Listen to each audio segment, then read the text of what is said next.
ভারত ও শ্রীলঙ্কায় অনুষ্ঠেয় টি-20 বিশ্বকাপ 2026-এ অংশগ্রহণ করেনি বাংলাদেশ।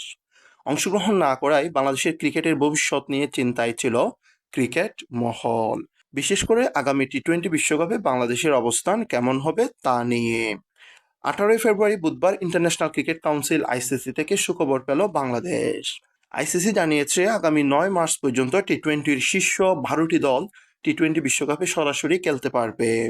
বাংলাদেশ জাতীয় ক্রিকেট দল এখন রয়েছে র্যাঙ্কিংয়ের 9 নম্বরে। নির্ধারিত সময়ের আগে বাংলাদেশের কোনো আন্তর্জাতিক ম্যাচ নেই, ফলে র্যাঙ্কিংয়ের পরিবর্তনের কোনো সুযোগ নেই। আয়োজক দেশ হওয়ায় অস্ট্রেলিয়া ও নিউজিল্যান্ড আগেই সরাসরি জায়গা পেয়েছিল।